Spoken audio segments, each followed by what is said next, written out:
NFL history fans, what's up? James Coe here with Elliot Harrison. We're talking top 5 Vikings at number 5. Elliot, talk to me about Randall McDaniel. Well, in the commercial break, do we have commercial breaks? I got some kind so. of breaks. You just told me. The internet break? Yeah, you said, man, I hadn't heard Randall McDaniel's name in a long time. Years, right. Yeah, this dude, 12-time Pro Bowl selection. Let me tell you something, man. Randall McDaniel could play. Yeah. 12 years with the Vikings, 190 games. And the thing about him is pretty much every year he was with the Vikings, he was either Pro Bowl or All-Pro. There you go. Just a dominant player. And yeah, that's right. I have a guard on here. You know why? Because football games are right at the line, James. There you go. How about Adrian Peterson? Yeah, Adrian Peterson had to make the list. Oh, yeah. People have a lot of opinions about Adrian Peterson, that he doesn't catch the ball, that he's fumbled a lot, or that he's the best running back in the league. Right. They all vary. You know, to me, you can't be the offensive rookie of the year. You can't be a league MVP as a running back. That's It's right. getting more and more rare, James. It's going to be almost impossible moving forward. Honestly. Agreed. I think Le'Veon Bell is pretty much the only guy that'll be able to do it if he stays healthy. Right. He's so versatile. But Adrian Peterson, absolutely deserving, one of the best running backs in the league. And, hey, a long career now. We still think of him as like a young guy. This guy came to the league in 2007. It is amazing what he's been able to do, no question about it, especially at that position. The style that he plays in, too. Yeah. I mean, come on. He's physical. He's definitely one of the best running backs of all time, one of the best receivers of all time, also a Viking, Cris Carter.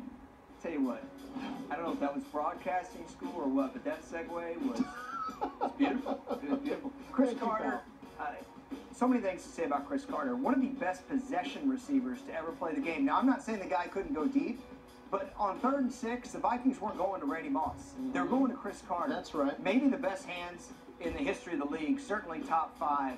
And Cris Carter did it with all sorts of different quarterbacks while in Minnesota. He did it with Jim McMahon. He did it with Rich Gannon. He did it with Wade Wilson, Randall Cunningham, Brad Johnson, It's amazing. Dante Culpepper, who you see right there. Some of these guys that you listed, not great, but Cris Carter still able to produce at a very high level. All right, I got to be honest with you, man.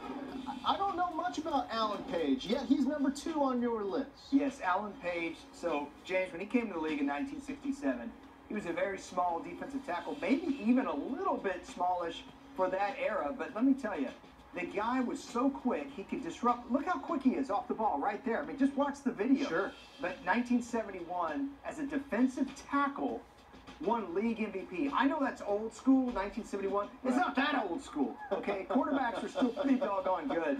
Right. Alan Page, easy Hall of Famer, first ballot Hall of Fame. All right, and then at the quarterback position, I think this is kind of a no-brainer. Fran Tarkenton. And you know what? I misspoke. I think they did make Alan Page wait a year, which I'm still mad about. All right, Fran Tarkenton, I have him as number 1.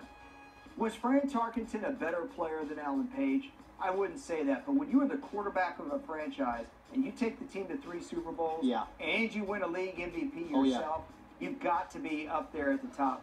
The other thing about Fran Tarkenton, when he retired after the 1978 season, James, he held every major record.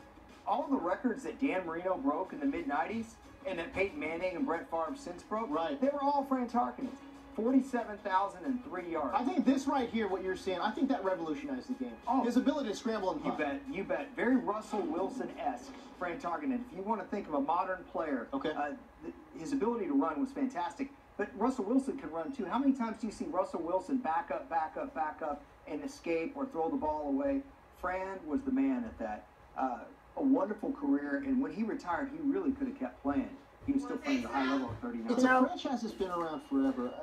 It must have been difficult putting together the top 5. Who's missing from this list? Well, this was one of the toughest ones. I talked to a Vikings fan that works for us, Christian Glenn, and let me tell you, leaving John Randall out over Randall McDaniel was so hard. The guys were really even, Steven.